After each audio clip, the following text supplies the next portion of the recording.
What's up, guys? Today we're talking about guitars. Okay, look here. I was looking here. This is where we need to look.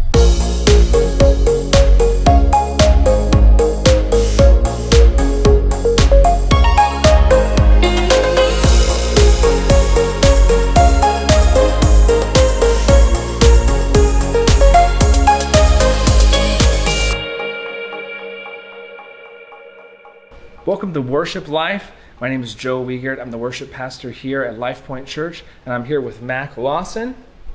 He is a lead guitarist on my team, and I brought him in because he is a giant pickup snob for guitars. That's the only reason. But for real, we are going to talk about guitars today, and so let's just get into it. What guitars should we use for worship, and why should we? Or does it matter what guitar you use? So let's start it off. First of all, I think that a really important thing to keep in mind is, what does your band look like? You know, for your worship team, is it a smaller team? Are you one of the few instruments? Do you have a keys player? Are you a three-piece band? What does it look like? Are you on a giant team where you're electric guitar number 2 or electric guitar number 3? I think that each of those have really different applications of which guitar you would choose, and even beyond that, how you would fit in a mix. Do you think that's true? Yeah, I think that that's probably one of the biggest factors, because if you're trying to fit into a mix, then you're probably looking for a really narrow EQ range, and so you're going to be looking at something probably thinner to try to sound correct and try to fit where you need to be in the mix so you can be heard and add well and not be stepping on the same frequencies as like keys or bass if it's a really dark guitar or dark pickups. So I think it plays a huge factor, and then kind of knowing where different guitars sit in the frequency range and where they tend to be is really helpful. Yeah, no, I think so. For example, if you were in a band, and let's say you're an electric guitar player, but there's no keys player, and you don't have a track running with pads, you'd probably want to stick with a guitar that was a little fatter sounding, and even more than that, probably play something that was fatter sounding to fill out the mix.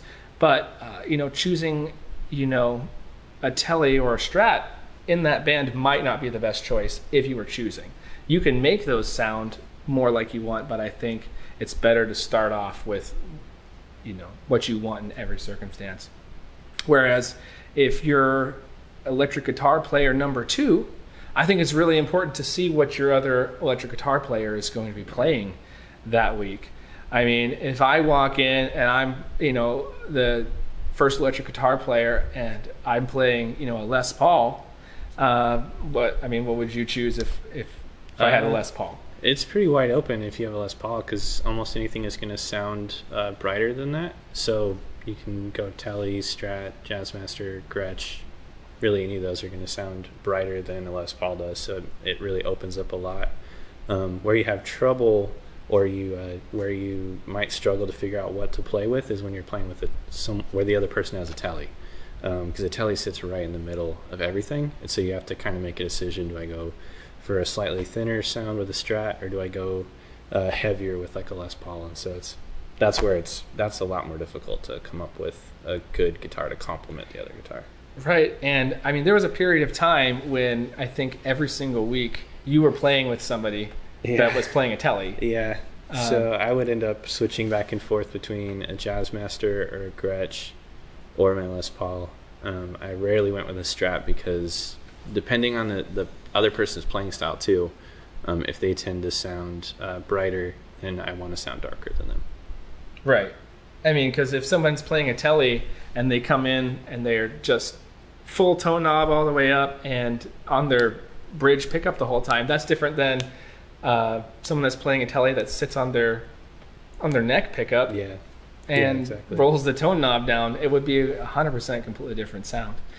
So, I mean, let's just go through some of the most popular types of pickups and guitars, and what we think their benefits are and when we would think we would use them.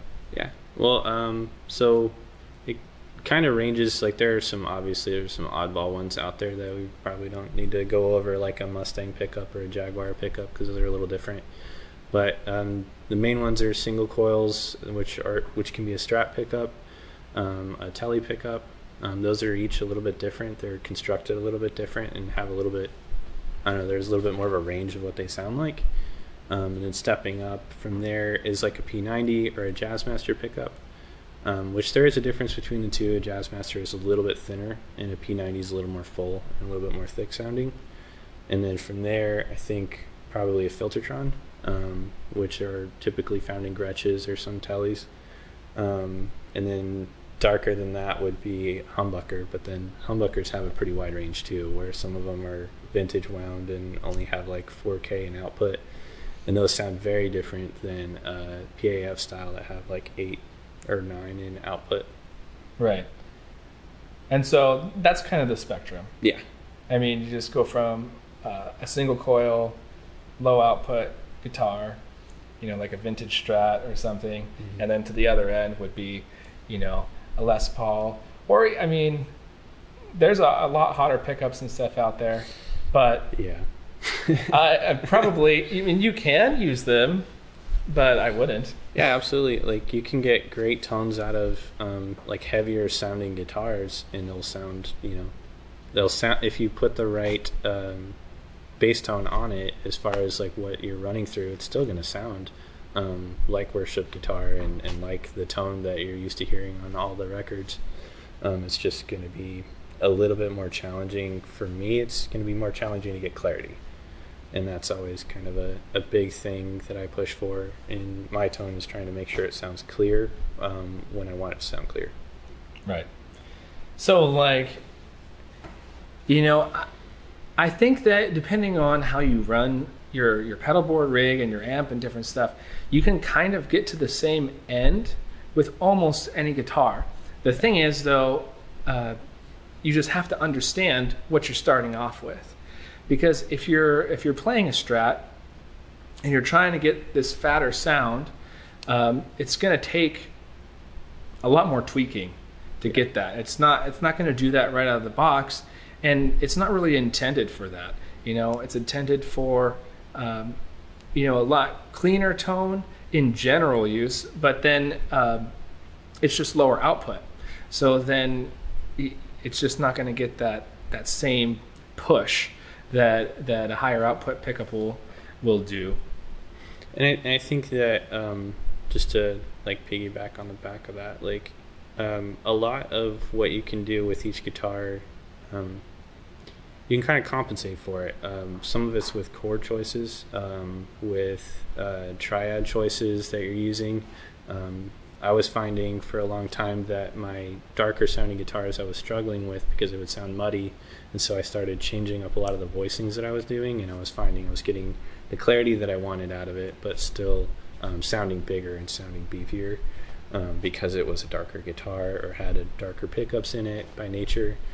So I found that there are ways of compensating that you don't necessarily have to change your setup. You just kind of change the way you play a little bit and what you focus on. If you focus on the lower notes or the mid-range to upper notes, and the more you have in the mid-range, the more likely those notes are to get kind of fighting against each other for that same frequency range, I think.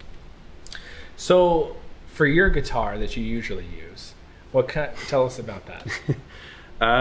Well, it kind of depends, but the main one I've been using is a Les Paul Jr. with a kind of, it's similar to an El Rayo humbucker in the bridge, and it's got a P90 in the neck, but the P90 is supposed to be a little bit more like a D-Armond. And so I have it wired kind of weird because I only use it a certain way, where you can have both pickups on at the same time, and then I did a master volume, which is more Gretsch style wiring, and I just found that it sounds a lot better when you're blending the two pickups to have a master volume, and I'm not really particularly sure why, but it didn't sound like it was weak, which I think some do whenever you do have like two separate volumes. When you're trying to blend it, it seems like one of them will sound kind of weak, and then they're like almost fighting with each other instead of like blending. So I have it wired that way, and then I use mostly the bridge pickup. Which is the El Rayo. Yeah, which still sounds pretty clear. It can get crunchy enough to do almost a lot of people anything. might not know like what type of pickup that is, because I think it's a really specific type of pickup. It is, yeah.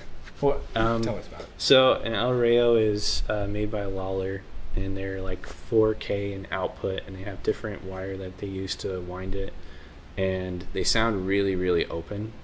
I think that your Proline Portlander actually is pretty close, and I think it might be what it's based off of. I really don't know, but yeah, there's really not much info on what is in these.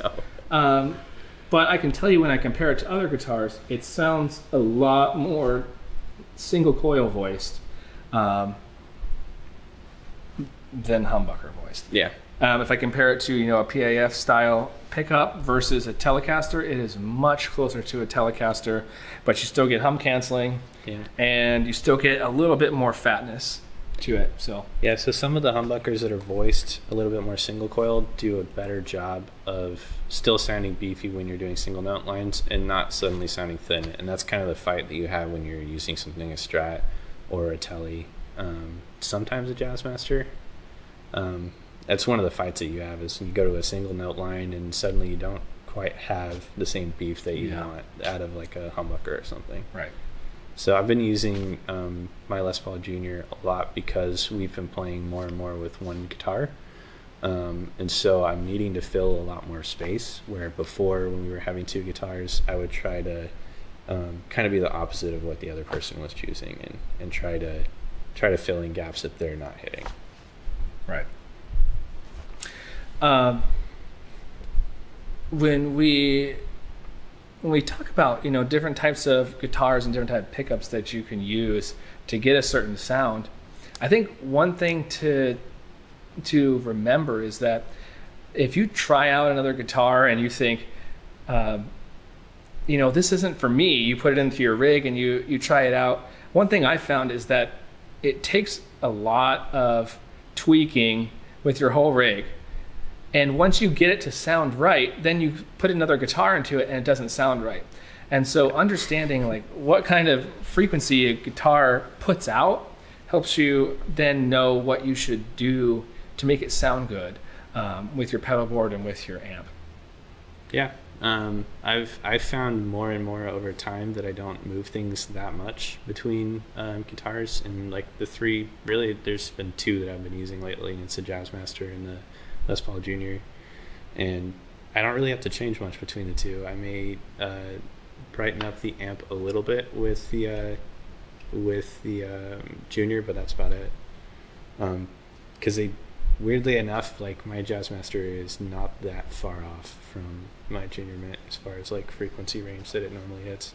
Definitely brighter, but I love that thing. So yeah, that sounds good. I love it.